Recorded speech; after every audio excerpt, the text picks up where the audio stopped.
Hello everyone, so today we're going to be doing my top 10 manga of 2023 video. Now, when I was planning out how to do this video, originally I started with my typical best and worst. So every year, at least since I've been doing YouTube, I think I've done like a worst books or manga video.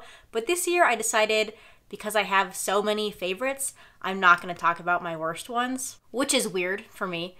Also, I was kind of planning on talking about my top 5 favorite one-shots of the year, but I've decided for this video, just to make it simple, let's just talk about my top 10 reads of the year. And these are in order for the most part. Some of them, it was a real struggle to figure out which position I wanted to put them in, but I think I figured it out. So my number 10 read of 2023 was Hellsing.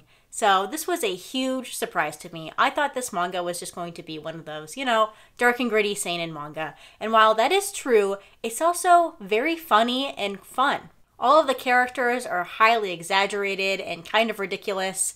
There's all different characters from different countries, and they all have highly exaggerated accents that are portrayed in the translation of the manga, which sometimes makes it hard to read, but also kind of fun. And the art is absolutely amazing to look at in these deluxe editions put out by Dark Horse, especially since this is a vampire manga that obviously takes inspiration from stuff like Dracula. There are various weird vampire powers portrayed in this, and seeing them in this huge format is really awesome. I think this is probably my biggest surprise of the year because I was not expecting to enjoy this as much as I did. It was just so much fun to read through this, and I'm really happy that I bought it on an impulse and gave it a chance this year. My number 9 read of 2023 was The Witch and the Beast. Now, if this manga did not go on hiatus immediately after I caught up to the series, this would be way higher. This manga is about this character here, who I would definitely describe as feral, and she has been cursed by a witch, so she is out for revenge. In order to find this witch, she teams up with this sorcerer here, and they are basically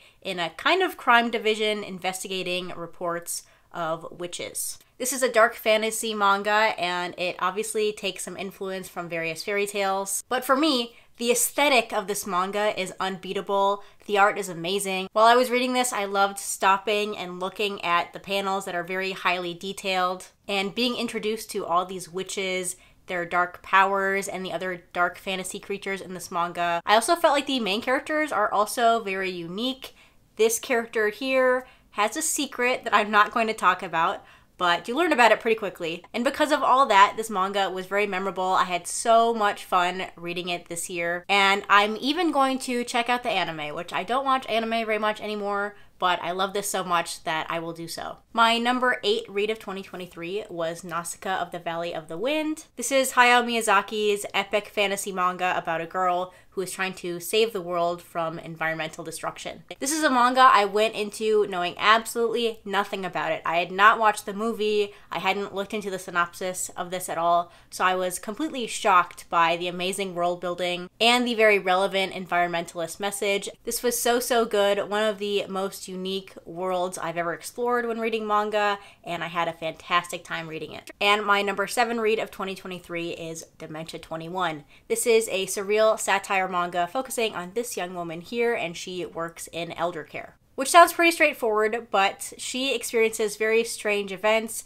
and just absurd situations, between having to take care of gigantic kaiju-like creatures that are elderly, to fighting off sentient dentures that are taking over the minds of elderly people. This is probably one of the weirdest manga I've ever read, and I absolutely loved it. It's absurdist, almost horror at times, and it is a great social satire that's obviously commentating on the aging population in Japan. I've not read anything else by this author, but I know they have a few more works that are very strange like this, so I will check those out. But I'm really happy that Fantagraphics decided to re-release this manga in a box set format this year, because wow, what a manga. Alright, my number 6 read of 2023 was Yomushi Pedal. Now, in my opinion, there are very few experiences as fun as reading a sports manga for the first time. This one is about a boy named Onoda, and he is an otaku for sure, and he basically every day almost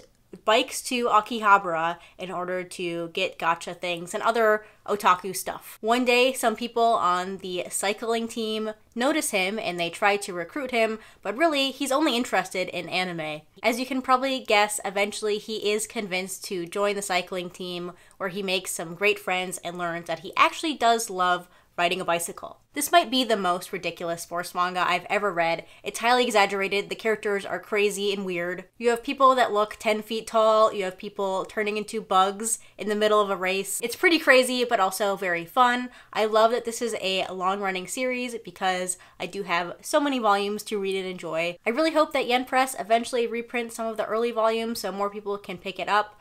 But for now, I really enjoyed my reading experience with this. Now we're into the top 5. So my number 5 read of 2023 was Witch Hat Atelier. This is about this girl here named Coco. She wants to be a witch, but she was not born with any magic, so she thinks that this dream will never come true. But one day she meets a mysterious man who decides that he's going to be her mentor and teach her how to become a witch. This is a great fantasy adventure manga. I love reading about these characters and their little found family. It's a delightful and fun read, but there are still some darker moments that keep me interested. And obviously the art in here is amazing, but I really want to talk about the paneling. I love when the characters interact with the panel. It has this kind of 3D effect where you have characters walking across the page spread or like using the panel as a table. I think that is so unique. So if you're looking for a heartfelt fantasy manga, I can't recommend this one enough. My number 4 read of 2023 is What Did You Eat Yesterday?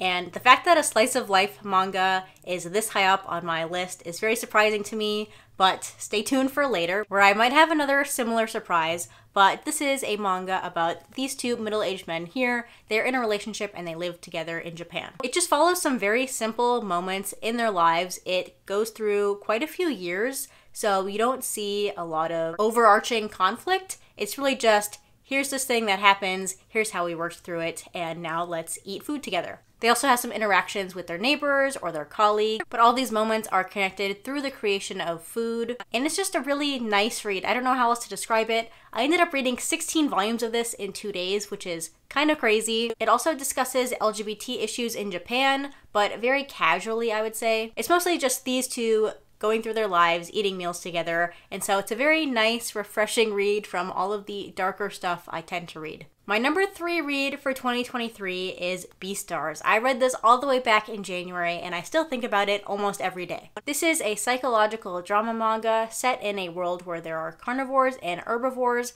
and there's lots of conflict and tension between the two because the carnivores basically have to suppress all their instincts in order to have a peaceful society. One day, one of the herbivore students in the drama club is murdered, and because Legoshi here is also in the drama club, he is one of the main suspects. So we have that mystery element. Additionally, Legoshi has a crush on this female rabbit, but is it really a crush? Are these pure romantic feelings? Or is it something a little darker and more sinister? Once again, the world building in this manga is amazing. I love exploring this world. It's very rich and it feels real. I also appreciate how this manga brings up these conflicts, these issues, but doesn't really give any nice cookie cutter solutions. When you have a society that is built on half of the population completely suppressing a very big part of them, there's really no solution to that. So I kind of like how this doesn't really tie up everything in a nice neat bow because that would feel impossible. Either way, this was a very interesting, unique read. I love Paru Itagaki's art and storytelling, and I will read anything that she writes in the future. So if Viz or whatever other publisher want to bring over that Santa manga, I will spend lots of money on it. Getting close to the end here, my number 2 read of 2023 is Otherworld Barbara by Moto Hagio. This is a very weird manga. It's also kind of hard to describe without giving too much away, but I will do my best. It's about a man who is called to investigate a girl who is in this weird never-ending sleep. He has the ability to travel through people's dreams, so he looks through her dreams and realizes that he has way more connection to this girl than he ever thought possible. That's literally all I'm going to give you. This manga was so mysterious and fun to read. It's a very strange story with sci-fi and paranormal elements, which is all blanketed by this kind of dreamlike atmosphere, and I absolutely loved it. Moto Hagio's art is very nice to look at, and her portrayal of human relationships is very compelling. This was my first Moto Hagio book that I read this year, and it is still my favorite even though I read a couple of her other ones. So this is really hard to recommend because it is so weird and it would not work for everyone, but it worked for me for sure, and I'm very happy that I picked up these works on a whim and read through them all this year. And finally, my number one read of 2023 is Yotsuba. I don't even think I need to say anything about this. This is just a fantastic, delightful, lovely read about finding joy in the world told through the eyes of a very precocious child. This is just so heartfelt and incredibly funny, and I loved following Yotsuba as she makes new connections, discovers new things, and brings happiness to everyone around her. I tend to avoid saying that this is a manga everyone should read, but I do feel like pretty much anyone could get something out of Yotsuba and enjoy it. This is one I could definitely see myself rereading many, many times in the future, and for all these reasons, this is my number one read of 2023. So yeah, those were my 2023 favorites. If you have any thoughts about any of these, please leave those comments down below, or let me know what your favorite or least favorite read of 2023 was. But thanks so much for watching and commenting and supporting all my videos throughout the year. I really had a great time on MangaTube this year, and I'm looking forward to what 2024 brings. But that's gonna be it for this video. Thanks for watching, and I'll see you next time.